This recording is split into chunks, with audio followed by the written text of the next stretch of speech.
Nagaa fi afaan Oromoo caqasuu jirtanii dhiyaadha.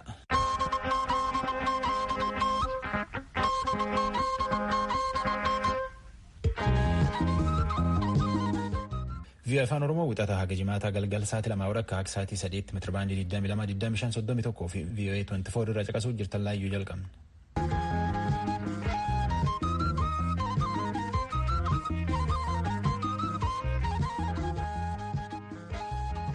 Wixata muddeen 8 bara 2020 Ansoora Alakeeti. Kopheerraa keessatti tokkummaan mootummoota namkuum hedduu lol Tigraay baqate gargaaruu fi akka Itoophiyaan karaa seenanii uummataan gargaaran bantuuf gaafachuu jira. Waraanni Suudaan lafa Itoophiyaan irraa wallaban gam tokkoon seenee keessa jira. Finfinneetti barnoota koronaa jedhaniitiin dhaaban kaanitti deebi'uu jiran. Bulchiinsi akka barattooti waan ogeeyyooti fayyaa jedhaniin kidansaa qalbii tokkoon caqasan gaafatan. Hawwaannis waan nyaata barbaada Afrikaa irra marfaani naannoo Oromiyaa, naannoo Sumaaleetii fi naannoo uummattoota kibbaatiin gadduutu jira. Ministeerri qonnaallee ni itti qophoomnee jedha. Waan arsanitti keessaa tokko oduu tasaana. Tujubeen nutti.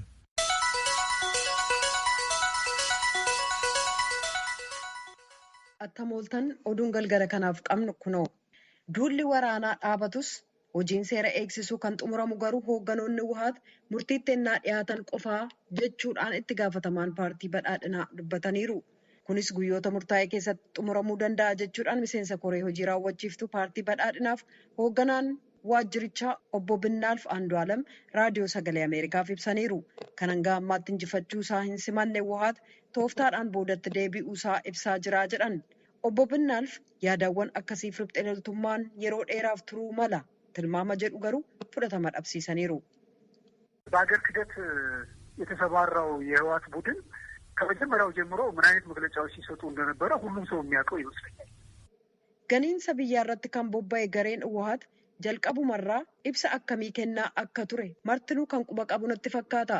Duulli sun erga jalqabee qabee adda waraanaa mararratti haleellaa irratti raawwatameef injifatamuu isaan mudate yeroon itti simatan jira jechuun hin danda'amu.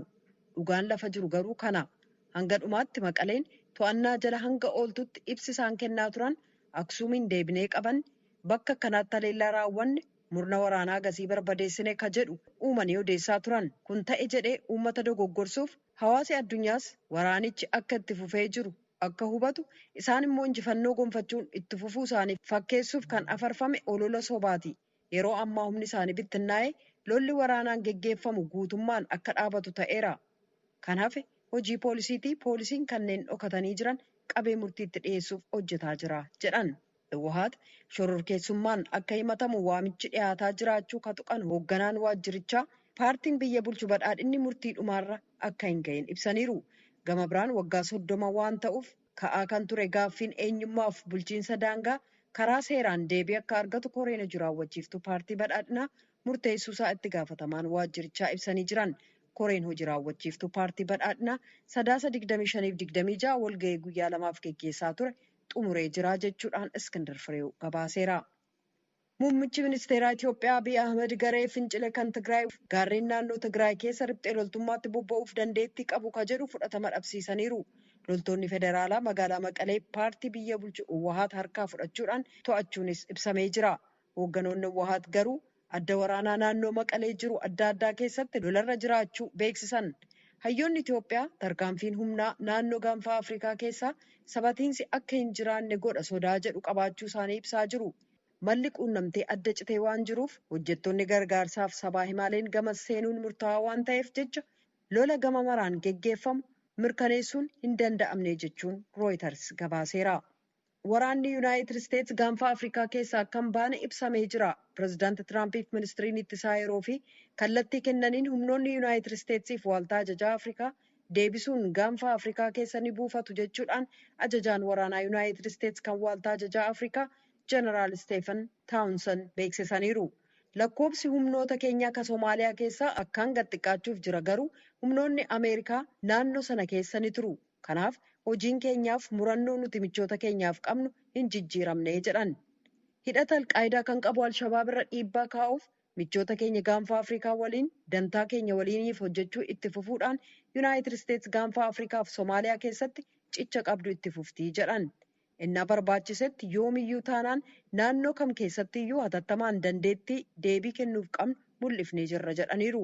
Kunis hin jijjiiramne jedhanii tarkaanfiin kun dhiisanii ba'uuf tattaaffii keenya addaan kutuu utuu hin taane tattaaffii keenya gaanfa Afrikaa itti fufuuf tooftaa tolfame jedhaniiru.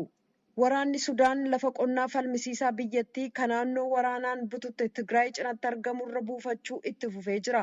Mootummaan Sudaan waa'ee sochii waraanaa ilaalchisee yaada tokkoyyuu bakka hin kennine Kaartuumirraa Naabaa Mohaddiin gabaaseera jaallannee dhiyeessa. Humnootiin Sudaan lafa qonnaa Itoophiyaa waliin waldaangessetti kamisa darbe seenanii ergasii lafa waggoota 25 caalaaf milishoota Itoophiyaan qabamee tureetti babal'ifachaa jiru. Lafti kunis waggootii hedduuf Itoophiyaa fi Sudaan gidduutti walitti bu'iinsa uumaa ture. Gareen hidhattoota Itoophiyaa kanneen shiftaa jedhaman waggaa waggaan baatii oomisha keessa iddoo sana sosso'u lafa qonnaa fashaaqaa fi iddoo biraa kan Sudaan kan kooti jetturraa oomisha hatu. Aangawaan nageenyaa kan eenyummaan isaa akka hin ibsamne gaafate VOA'f akka ibsetti humnootiin Sudaan lafa sana to'atanii jiru. بدأ انتشار للجيش السوداني شرق بركة نورين هي أصلا أراضي سودانية جيش الأثيوبي للآلات الحصلت. Waraanni Sudaan Barkaat Nooreeyin gama bahaatti bobba'ee jira. Iddoon kun dur kan Sudaan ture. Amma waraanni Itoophiyaa walitti bu'iinsa Tigraay keessaan qabamee waan jiruuf waraanni Sudaan lafa kana deeffachuuf carraa kenneef jedhan. Baatee bila darbe milishoonni Itoophiyaa magaalaa Qadariif gama bahaa gandeen marsanii jiran haleeluun sibiilota 5 ajjeesanii waraana Sudaan hedduu ajjeesanii kaan madeessan. Sudaan haleellaa kana balaaleffachuun mootummaa Itoophiyaatu milishoota kana gargaaraa jetti. Xiinxalaan Kaartuum keessa maadheffate Moyaaddeen Jibril naannoo sana dhiyeenya kana daawwatee ture. هذه الخطوة لا أتوقع أن يعلق عليها أي طرف باعتبار أن أديس أبابا هي مشغولة الآن بأوضاع داخلية. Sochii humnootiin Sudaan gochaa jiran irratti biyyoonni lameen yaada kan kennan natti hin fakkaatu. Itoophiyaan dhimma guddaa to'achuu qabdu of harkaa waan qabduufi Sudaan waliin walitti bu'uu hin feetuu jedhan. Sudaan baqattoota Itoophiyaa kanneen wal waraansa Tigraay keessaa dhiyeessan keessummeessaa jirti. Baqattoonni kun 43,000 kan caalan yoo ta'u mooraa Sudaan 3 keessa buufatan. Dhaabni baqattootaa yookaan UNHCR akka tilmaamutti torbanneen xiqqoo fuullee keenyaa keessa lakkoofsi baqattoota kanaa 100,000 ga'uuf jira. Gaanaa keessaa filannoo pirezidaantummaaf ka paarlaamaaf sagalee kennuun jalqabamee jira. Kaadhimamtoonni 12 pirezidaantummaaf dorgoman iyyuu dorgommiin sun kan aangoorra jiran pirezidaanti Naanaa Akuufoo Adoof pirezidaantii duraanii Joon Mahamaa gidduutti geggeessamaa jira. Dorgommiin kun namoota lamaan gidduutti erga bara 2012 innaa Mahamaan Akuufoo Adoo injifatanii bara 2016 keessa immoo Akuufoo Adoo deebisanii injifatanii qabee yeroo sadaffaaf geggeessamuu isaati. Dubartoonni 3 kaadhimamtoota Akuufoo Adoo waliin dorgoman 11 keessa turan. Caasaan oduu Koongoo keessa maadheffate qorannaa dhiyeenyaa tuquun akka gabaasetti pirezidaanti Akuufoo Adoo sagalee xiqqoodhaan Mahamaa dursaa jiran. Kaadhimamtoonni lamaan dinagdee guddicha biyyattii sababa COVID-19 miidhame bakkatti deebisuuf waadaa seenaniiru. Kan dhagaa jirtan raadiyoo sagalee Ameerikaa sagantaa afaan Oromooti. Biriteen jala bultii duula talaallii COVID-19 jalqabuu geessee jirti. Hojjettoonni tajaajila biyyoolessaa biyyattiif maanguddoonni waaltaa eegumsa fayyaa keessa jiraniif kanneen isaan kunuunsan kibxata borii talaallii kaampanii dawaa Ameerikaa guddicha Faayizariif ka Jarmanii Baayoteek waliin ta'uun qopheessan isa jalqabaa fudhachuu eegalu. Dhaabbati waa'ee eegumsa fayyaa to'atu kan mootummaa talaallii sana erga raggaasisee booda ture kaka'umsi jalqabaa hojiirra kan oole. Kunis Biriteen uummataaf talaallii kennuudhaaf biyya gama dhiyaa keessaa isee jalqabaa ta'uuf jirti. Talaallii kennuun kun kan mirkanaa'e erga yaaliin isaa 90% milkaa'aa ta'uunsaa beeksifame torbanneen booda. Biriteen talaalliiwwan kaampanii Faayizariif Baayoteek doozii 800,000 kan argatte yoo ta'u, kunis kan isheen bitatte miliyoona 40 keessaati. Firiijii qorri isaa digirii seelseesii 70 gadi keessa taa'uun waan irra jiraatuuf talaallii kana erguun haalli isaa ulfaataadha. Caasaan oduu Biriteen akka gabaasetti mootittiin biyyattii maanguddoon waggaa 94 Elizaabeetiif abbaan warraa isaanii kan umriin waggaa 99 mootichi Filiip amanamummaa talaallichaa uummataaf mirkaneessuuf innaa tallaalaman kan beeksisuuf ta'an ta'uun ibsameera. Gama biraan waaltaan Hindii Siiram Yuunivarsiitii Oksford waliin ta'uudhaan kaampanii dawaa Biriteen AstraZeneekaadhaan oomishamaa jiru talaallii COVID-19 haala yeroo hatattamaaf gargaaramuuf gaaffii dhiyeessee jira. Warshaan dawaa oomishu guddichi kan addunyaa Seeram sababaa talaalliin AstraZeneekaa qorra digirii seelsiyeesii 2 hanga 8 qofaa keessa turuu danda'uuf kan Faayizariif Baayoteek caalaa kan Oksford simatee jira. Pireezidaantiin Indooneeziyaa Jooko Widoodoo talaallii vaayirasii koronaa Chaayinaan oomishame biyya isaaniitti ergamuu dilbata kaleessaa ibsaniiru. Talaalliin sun Indooneeziyaadhaan qoratamuusaaf mootummaanis uummata miliyoona 200 fi miliyoona 70 tallaaluuf qophii xumuraa jiraachuu beeksisan. Yuunaayitid Isteetsi keessaa kanneen qajeelfama eegumsa fayyaa to'atan talaallii Faayizariif Baayoteekiin kan yeroo hatattamaa kennuuf dhiisuu murteessuuf kamisa dhuftu kan walga'an yoo ta'u, walga'iin inni itti aanu immoo torban booda kaampanii dawaa Ameerikaa keessa maadheffate Moodernaadhaan talaallii qophaa'aa jiru irratti mari'achuuf jiru.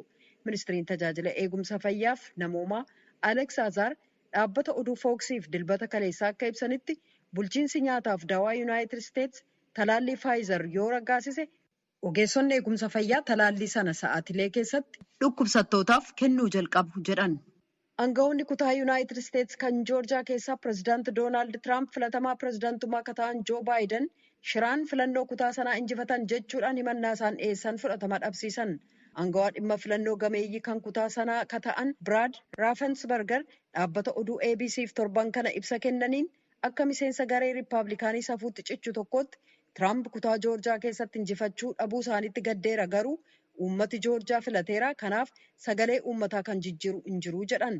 Tiraamp sanbata darbe Riippaabilikaanticha bulchaa Joorjiyaa Biraayan Keemp qaama seera tumtootaa kutaa sanaa walga'ii addaa waamuudhaan sagalee kenname jijjiiranis sagalee filannoo calaluuf kutaa sanaaf kenname Tiraampiif akka kennan kan gaafatan yoo ta'u kun ta'eeyyuu sagalee Baayiden argatan 306 kan Tiraamp 232 filannoo sana jijjiiruuf gahaa miti. Keemp gaaffii Tiraamp fudhatama dhabsiisan. Baayiden filannoo sadaasa 3 geggeessameen kutaa Joorjiyaa sagalee caalmaa 12,000 argachuun injifatan. Tiraamp sanbata galgala hiriira mormii Joorjiyaa keessatti waamuudhaan Keemp injifannoo Baayiden gamasitti argatan jijjiiruu diduu isaanii qeeqanii jiru. Tiraamp bahee filannoo sanaa mormuuf falmii geggeessan kan itti fufan ta'uu dubbatan. Dhumarrattis oduu ispoortiif gara sooraattan isin dabarsa. Oduu ispoortii gabaabduu sanitti Qalee Valeenshiyaa Ispeenitti namkuuma hedduu dorgommii kiiloomeetirii 21tiif wayii jedhaniiti walitti gad lakkisan. Namni aga tokko nafuun didiriirfachuuf dorgoma. Atileetotii bebeekamoon ammoo maqaa ofiitiif badhaasallee argachuuf jedhaniitiin dorgoman. Ganzabee Dibaabaa ittuma awwaarsiteet rikoordii haaraan moote. Dhiiraan ammoo atileetii Keenyaa Kiboot Kaandiitti nam cufaaf jala jesseetiin rikoordii haaraan ammoo wayitiin mootummaan galate. Warri isa ta'anii tokko haga furii baay'ee cuftin iyyuu rikoordii haaraa argate. Kaandiin namgana 29ti rikoordii namni biyyisaa Jeefrii Amroor ganni tokkoon duratti Kopenheegenitti moo'ee caaleetiin maratoonii kiiloomeetirii 21 wayii tana daqiiqa 57tiif sekondii 32tti moo'e. Namni isa taanee lammeessuu baay'ee immoo nama Ugaandaati nama gannaa 24tti Kiplimoo jedhan. Gam dorgommii nama uwwaa yookaan ammoo dubartiiti namni Ganzabee Xaaneetiin lammeessoo ta'e atileetii Keenyaatti Sheela sadeessoon nama Itoophiyaatti Sanbalee Tafariitti afreessoon nama atileetii Keenyaatti shaneessoon nama Ameerikaati. Gamkaaniin ammoo dhaabii atileetiksii addunyaa kophee faashinii haaraan hojjetan Prototype akka atileetota itti dorgomuu danda'an kalee hajaji. Dorgommii akkana irratti kophee ittiin dorgomaniif ittiin dorgomne eeyyamaniif hin eeyyamne jira. Keessattuu kophee jaliisii yabbuu guddaa qabin eeyyaman. Yabbuun kophee tana jalaani milimeetirii 40 caaluun malla. Atileetiin Keenyaa haa tokkeessoo baay'uunine kophee jalii ispoonjii yabbuun isii milimeetirii 39 kanaan dorgome kopheen sulilleen guddoo gargaarti.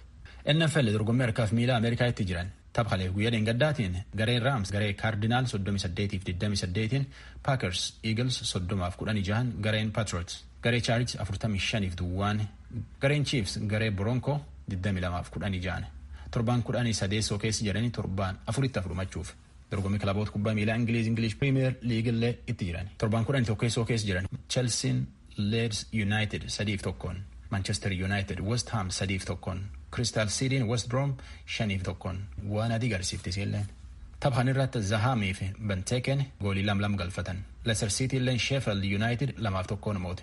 Arda Brighton fi Southampton waliin taphata. Torban 11 keessa jiranii Tottenham qabxii 24 dur jirti. Liverpool fi Chelsea lammeessuuf sadeessoo jirti. Tottenham Arsenal 2-2 mootetti qopheette sadarkaa tokkeessoo rubuuti. Kun ispoortii gabaabduun tanu. Oduun galgala kanaaf qabnu kanuma.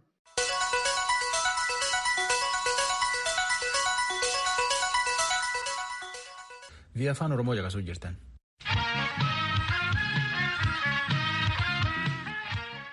akka tokkummaan mootummootaa jedhutti Itoophiyaan karaa qarqaarsaan kennan banuu baattee jennaani namkum hedduu lol Tigraay baqate naannoo sun seenanii qarqaaruun dhiba. Liisa Shilaayinitti ergee jalannee nutti. Tokkummaan mootummootaa fi mootummaan Itoophiyaa roobii darbe jaarmayoonni gargaarsaa naannoo dhaqqabuuf rakkisaa ta'an dhorkaa malee akka seenaniif waliigalanii turan. Kunis hojiirra ooluuf ka jiru yoo ta'u gargaarsi dhala namaa bulchiisa naannoo Tigraay keessa karaa itti dhaqqabuutu banamaa jedhameetu. Jaarmayaan fayyaa addunyaa akka jedhutti akka haalli mijateen hojjetoonni isaa bobba'uuf qophiin eegaa jiran. Dubbi himaan jaarmayaa kanaa yookaan WHO Tariik Jaasareevich akka jedhanitti walitti bu'iinsa uumameen caasaan tajaajila eegumsa fayyaa diigamee jira. That will impact programs of immunization, of disease control, surveillance and other issues. So it is really important as soon as the access. Kun ta'uun sagantaa tallaalii to'annaa dhukkubootaa hordoffii gaggeeffamuu qabuu fi dhimma kanneen biroo irratti dhiibbaa qabaata. Kanaaf akkuma karaan banameen hatattamaan dawaalee barbaachisoo ta'an kan dhukkuboota daddarboo qofa otoo hin taane kan dhukkubootaan daddabarrees kanneen biroos seensisuun tajaajila eegumsa fayyaa iddootti deebisuun akkaan barbaachisaadha jedhan. Jaarmayaan fayyaa addunyaa yookaan WHO'n akka akeekkachiisetti vaayirasii koronaa fi dhukkubii daddabroon kan akka busaa fayyaa uummata Tigraay irratti dhiibbaa hamaa qaba. Dhukkubsattoota 10,000 baatilee 3f ka gargaaru meeshaalee wal'aansaa tattamaa barbaachisoo erguusaa WHO'n beeksisee jira. Jaasareevich akka jedhanitti dhaabbati isaanii namoota yaadaan yookaan qaamaan miidhaman wal'aanuuf dhukkuboota koleeraa, busaa fi hanqina nyaataa ittisuuf waan gargaaru qophaa'eera. Kunis kutaalee daangaarra jiran ni dabalata. Meeshaalee kana Tigraay keessatti raabsuuf qophii ka jiru ta'uu fi kana gochuufis karaa gargaarsi dhala namaatti dhaqqabu banamuusaa eegaa jirra jedhan. Walwaraansiituun ka'in dura sagantaan nyaata addunyaa Tigraay keessatti uummata miliyoona 1f gargaarsa nyaataa kennaa ture. Dubbi himaan jaarmayicha kanaa Toomsan Piirii akka jedhanitti akka tokkummaan mootummootaa tilmaametti yeroo ammaa namoonni yoo xiqqaate dachaa lakkoofsa kanaa ta'antu gargaarsa eeggataa jira. We note that violence may have disrupted WFP's existing operations in Tigray. Hokkarri gaggeeffamaa jiru sagantaalee dhaabbati sagantaa nyaata addunyaa Tigraay keessatti gaggeessu mancaasee jira. Kana malees namoota gargaarsa barbaadan haaraan jiraachuu malan. Gargaarsi barbaachisu maal akka ta'e adda ega baafame booda namoota haaraa gargaarsa eeggataniifis jaarmayaan keenya deebii kennuuf qophiidha jedhaniiru. Jaarmayaan gargaarsa dhala namaa kan tokkummaa mootummootaa yookaan ochaan akka jedhetti akkamitti hojiin kun akka gaggeeffamu dhimma loojistikaaf nageenyaa kan ilaaleen waliigalteen tokkummaa mootummootaaf Itoophiyaan tolfatan ammayyuu irratti hojjetamuu qaba. Inni kun furmaata argannaan gargaarsi Tigraay keessa akka garaatti seenuu danda'a jedha. Gargaarsi dhala namaa seensisuun kun immoo ariitii guutuudhaan itti fufuu akka qabu ochaan hubachiisee jira.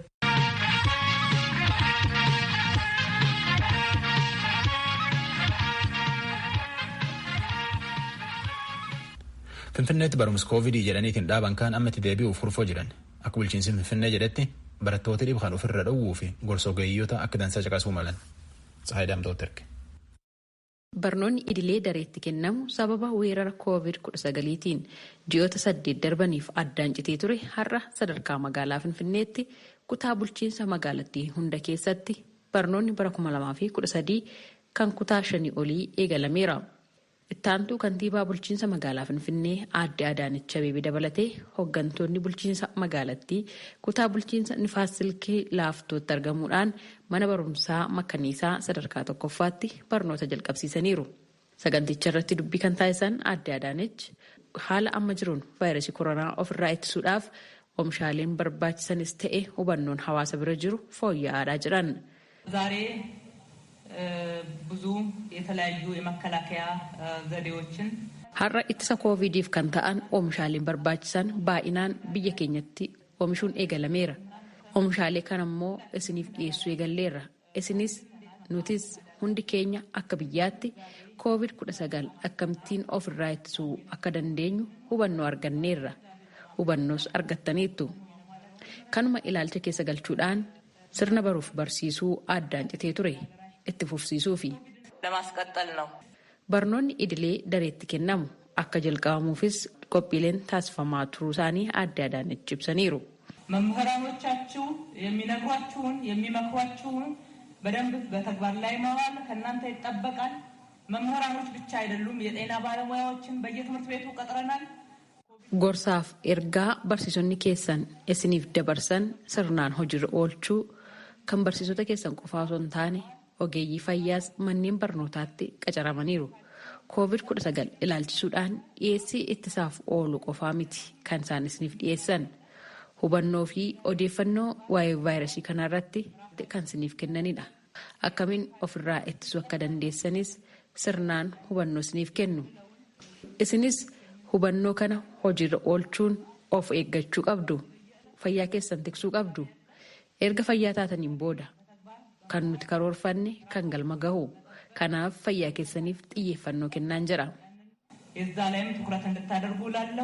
Ittaantuun kantiibaa magaalaa Finfinnee Aadde Adaanech sagantaa barnoota eegalsiisuu kanarratti barattootaaf kan qophaa'e meeshaalee qulqullinaa, yuunifoormii barattootaa fi meeshaalee barnootaa kanneen biroo kennaniiru.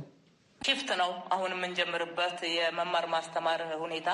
ስለዚህ ወደ 2300 የሚሆኑ ተጨማሪ ክፍሎች በከተማችን ውስጥ እንዲገነቡ ተደርጎ haala baruu fi barsiisuu amma kan eegallu dabareedhaanidha. Kanaafis dareen dabalataa 2300 magaalaa keenya keessatti akka ijaaraman taasifameera. Yeroo barnoonni keessa deebii kun xumurame dareen dabalataan ijaarame kun tajaajila kennuu jalqabu. Dabalataanis galma itti barattoonni nyaata nyaatan 118 ijaarreerra. Bara darbe bulchiinsi magaalaa Finfinnee yuunifoormiif dabtara akkasumas qalamaa fi wantoota barnoota waliin wal qabatan isiniif dhiyeessee ture. Bara kana ammoo kophee fi boorsaa isinii daballeerra. Dhiyeessiin kun guutuu akka ta'uuf lakkoofsi barattootaas akka dabaluuf galma barattoonni nyaatatti nyaatan dabaluun dhiyeessiin barattootaaf ni barbaachisa jedhame guutuudhaaf yaalleerra. Hoogganaan biiroo barnoota bulchiinsa magaalaa Finfinnee obbo Zalaaleen Mulaatuu gama isaaniin hawaasni mana barumsaa hundi tatamsa'ina weerara vaayirasii koronaa ittisuudhaaf xiyyeeffannoo kennuu qabaa jedhan. ለተማሪዎች ገቢራዊ ስናደርግ እንግዲህ ለጎን ለጎን yeroo barattoota dareetti seensisanii barsiisuu hojiirra oolchinu biratti immoo barsiisotni, ogeessotni barnootaaf to'attootni akkasumas hooggansi mana barnootaa hubannoo ittiin COVID-19 irraa ittiin of eeggatuuf baraaramu ilaalchisee ga'umsa guddaa uuma. Of eeggannoon isaanii ammoo lubbuu namoota biroo baraara. Saaxilamummaan vaayirasichaaf qabanis ni hir'isa waan ta'eef hojii wal maddiitti hojjetamaa deemudha. Barattoonni har'a mana barumsaatti argamanis barnoonni jalqabuu isaatiin miiratti dhaga'ame akkanaan ibsaniiru. Kophummaan jira. Hiriyoota keenya waliinis waliin agarru. Miirri barnoota qo'achuus hagas mara nama nawwatu. Akka yeroo hiriyoota keenya waliin qo'annootti kophaa kee yeroo taatu nama jibbisiisa. Kanaafuu barnoonni eegaluu isaatti gammadeera. Hiriyoota koo yaadaan ture. Barumsa koos akkasuma yaadaan ture. Hiriyoota koo faana wal arguun fedha. Garuu barumsi ni jalqabama jedhamee sababoota garaagaraatiin osoo hin jalqabamin turee jira. Barsiisonni ji'oottaniif mana barumsaa fi barattoota isaaniirraa fagaatanii turanis guyyaa har'aa hawwiin eegaa turuu isaanii akkas jechuudhaan ibsani. Yeroo barattoota kee waliin ooltu wantoonni ati qabdu hundumtuu haaraadha. Beekumsa kee yeroo yeroon gabbifatta. Wantoota haaraa baratta. Waan baay'eetu jira. Garuu waa hunda caalaa barattoota keenya arguuf ture hawwiif yaaddoon keenya.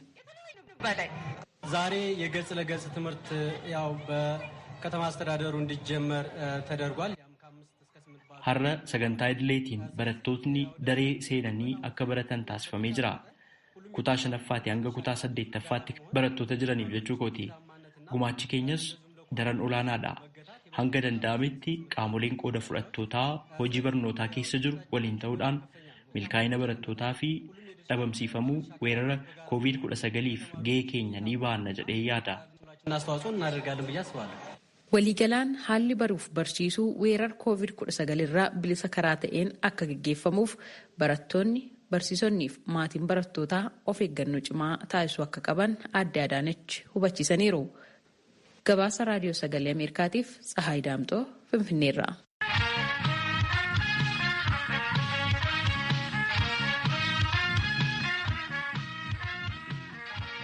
Biyya afaan Oromoo VOA 24 metirbaanii 22,25,31 irraa caqasuu jirtani kam kaaniin ammoo waan ammaan tan caqasuu jirtan kana halkan sa'aatii 4 irraalleetti raadiyoon Ahaduu FM 94.3 irratti hirrisanii deebi'anii achirraallee caqasuu dandeettan.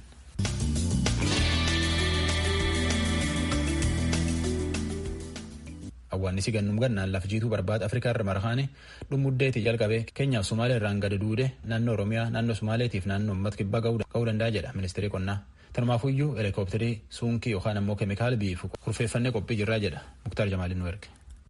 Ibsi faa'oon yookaan dhaabbanni nyaata idila addunyaa tibba kana baase akka akeekutti hoomaan awwaannisaa akka haaraatitti cuucii isaa yaaseetiin of qopheessaatiin jiru Itoophiyaa, Somaaliyaa fi Keeniyaa daangaalee isaaniititti weerara guddaa deemsisuudhaaf akka ta'u dubbateetiin jira. Ministeerri qonnaa Itoophiyaallee akka ibsetti weerarri awwaannisaa kun Itoophiyaatti naannolee 3 naannoo Somaalee, Oromiyaa fi naannoo uummattoota kibbaa irratti walakkeessa ji'a muddeetii kaaseetiin babal'achuu akka malu beekseetiin jira. Ministeera qonnaa Itoophiyaatti daayireektarri eegumsa biqiltuu obbo Balaayina Nugusee raadiyoo sagalee Ameerikaatiif akka himanitti yeroo ammaa kana awwaannisni sadarkaa killee cuuciidhaa fi hanga ka'eetiin barrisuu danda'eetitti adda addaan Itoophiyaa keessatti mul'ateetiin jira jedhan. በሶማሌ ክልል የሚደረገው መከላከል እጅግ አነስተኛ ከመሆኑም በተጨማሪ የሚረጩት ባዮፔስታይድ ነው። ittisni naannoo Somaaleetti taasifamu baay'ee laafaadha. Keemikaalli isaan fayyadamanis kan peeptisaayid jedhamudha. Inni ammoo hoomaa awwaannisaa gurguddateetiin jedhe ajjeesuu irratti laafaadha waan ta'eef salphamatti gara keenyaas godaanan. Ammas daangaa Somaalee fi Keeniyaa irraa gama Taltalleetii fi Booranaatti hoomaan awwaannisaa galaatiin waan jiruuf isa ittisuuf wiirtuu tokko Arbaa Minci irratti hundeessinee biifaa xiyyaaraa taasisuudhaaf qophii irra jirra jedhan. Hoomaa awwaannisaa as deemaatiin jiru kana dursanii qolachuudhaaf kan kanaan duraa caala ga'umsaa fi qophiitu jira kan jedhan obbo Balaayina Nugusee ammatti ittisa kanaaf yoo xiqqaate xiyyaaronni 13 kan keemikaala qilleensarra biifuu danda'an qophaa'aniitiin Arbaa Mincirraa wiirtuu tokko dursineetiin hojjetaatiin jirra jedhan garuu haalli qilleensaa yeroo ammaa kana rooba gammoojjiitti roobuun walqabateetiin hoomaan awwaannisaa caalmattiyyuu cuucii isaa yaafachuudhaaf kan mijatuufi kan jedhan obbo Balaayina duulli taasifamu kan sadarkaa hundarratti xiyyeeffate ta'uudha qabaalleen dubbatan. የዝናቡ ሁኔታ አሁን እንዳልኩ የጠረፋማው የሶማሊያ ክልል ያለው ሀገራችን ክፍል haala roobaatiin naannoo gammoojjii Sumaalee waan roobaatiin jiruuf awwaannisni achitti cuucii yaasee gamana dhufu naannoo kibbaa hanga Koonsoo, Arbaa Mincii fi Jinkaa weeraruu danda'a. Gama Ogaadaniinis Oromiyaa naannoo Booranaa weeraruu danda'a. Weerarri kun yoo babal'ataatiin dhufe gama giddugala naannoo Oromiyaa akkasumas godina Baalee fa'a dhaqqabuus danda'a. Akkasumas hin taane garuu dursineetiin hojjetaa jirra jedhan. Hawaasni bakka hoomaan awwaannisaa bulee fi qubate adda baaseetiin ogeessotatti himuudhaa fi gama isaatiin illee tumsa barbaachisu taasisuu irratti hirmaachuu qaba kan jedhan ministeera qonnaatti daayireektarri kunuunsa biqiltuu obbo Balaayina Nugusee kuni duula sadarkaa mootummaa qofatti milkaa'uu danda'u mitis jedhanii jiru. Gabaasa sagalee Ameerikaatiif Muktaar Jamaal Finfinneerraa.